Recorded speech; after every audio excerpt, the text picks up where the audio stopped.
Little Red Riding Hood by Jerry Pinkney.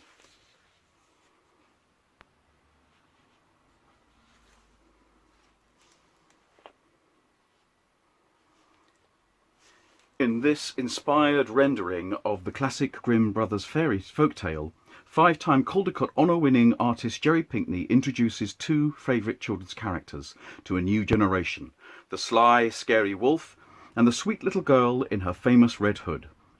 Readers will squeal with delight all over again during that most memorable scene when Little Red Riding Hood declares, "Oh, Grandma, what great teeth you have." Pinkney's charming, masterfully wrought illustrations, as warm and cosy as Little Red Riding Hood's cloak, and as captivating as the clever wolf himself, are sure to lure you into the heart of this treasured tale. Little Red Riding Hood by Jerry Pinkney. In a small cottage there lived a sweet little girl and her dear mother, who once made for her daughter a lovely red riding hood. The child cherished it and wore it everywhere, so that all in the village affectionately called her Little Red Riding Hood. One day, Mother cooked some delicious chicken soup and raisin muffins. "Your grandmother is not well today," she told her daughter as she packed the warm treats. "Go see how she is faring. Mind you, little miss," she instructed, "be certain to go straight there." Little Red Riding Hood set out at once.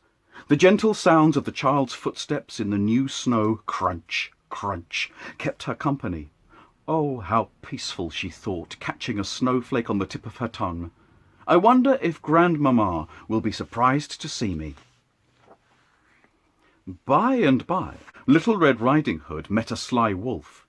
The wolf, who was always hungry, had a mind to eat her up at once, but he thought better of it when he heard the chop, chop of woodcutters working nearby.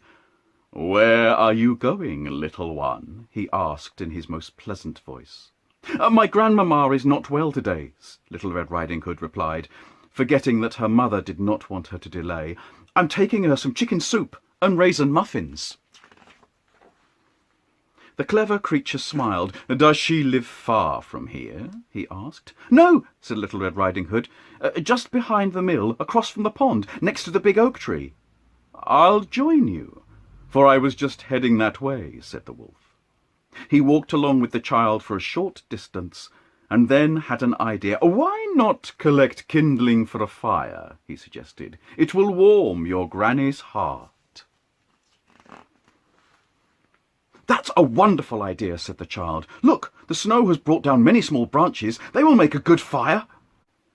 Little Red Riding Hood gathered as many twigs as she could carry, tying the bundle with the ribbon that had fastened Grandmother's basket.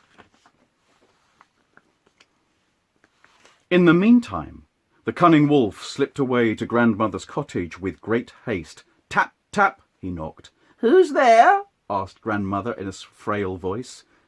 "It's me, your granddaughter," replied the crafty scoundrel, doing his very best to sound like a young girl. "The door is unlocked," Grandmother responded. "Just lift the latch." Once inside, the wolf leapt upon the startled woman and gobbled her down whole. Then he shut the door and dressed himself in one of Grandmother's nightgowns. After struggling to get her cap down over his ears, the wolf, who was still quite hungry, settled into the bed to wait for his next meal. Before long, Little Red Riding Hood arrived at the cottage. "Tap, tap," she knocked. "Who's there?" croaked the wolf. The girl was startled by the hoarseness of Grandmother's voice. "It's me, your granddaughter," she responded. "I've brought you soup and Mamma's special raisin muffins, and I've found kindling to start a fire. Soon you'll feel just like yourself again." "Just lift the latch and come in," the voice invited her. "I can't wait to see how much you've grown." The little girl opened the door and closed it gently behind her. The wolf lay in bed with the sheets right up to his whiskers, and Grandmother's nightcap pulled as low as he could manage. "Put your basket on the chair and come closer," he said as sweetly as he could. "You're a head taller since I saw you last." Little Red Riding Hood, anxious about Grandmother's poor health, went right to her bedside.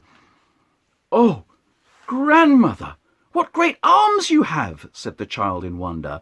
"All the better to hug you with, my dear," replied the wolf.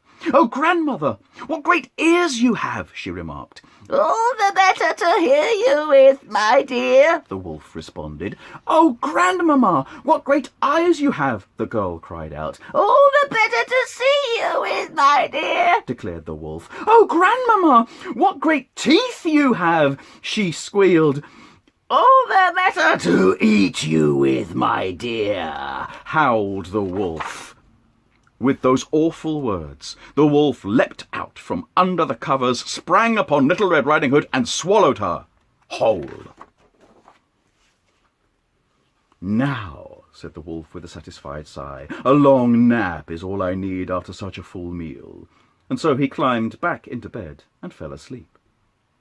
The wretched creature snored so loudly that one of the woodcutters who was passing by the cottage wondered if something might be wrong with the kindly old woman who lived there.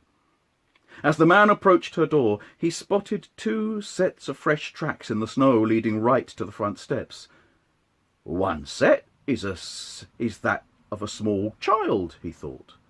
"The second set appears to be large paw prints."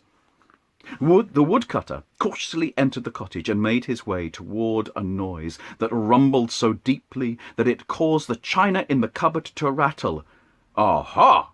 he thought when he found a wolf with a very, very large belly in a deep sleep. Then, to the man's great surprise, the belly stirred.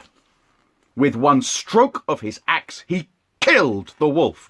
Then he cut open the animal's stomach with the old woman's sewing shears. Out jumped Little Red Riding Hood with a smile as bright as fresh snow. Then out climbed the kindly old woman. Once she saw that her granddaughter was out of harm's way, her heart was filled with gratitude. Grandmother had never felt better. Later, after the woodcutter had buried the wicked wolf in the deep forest, he returned to warm himself by the fireplace, where Grandmother had started a fire with Little Red Riding Hood's kindling. All 3 were comforted with Mother's chicken soup and raisin muffins. The sweet raisins reminded the girl of home and of what her mother had told her. As Little Red Riding Hood readied herself to leave, Grandmother said, "Now, little miss, you will be certain to go straight home." And she did.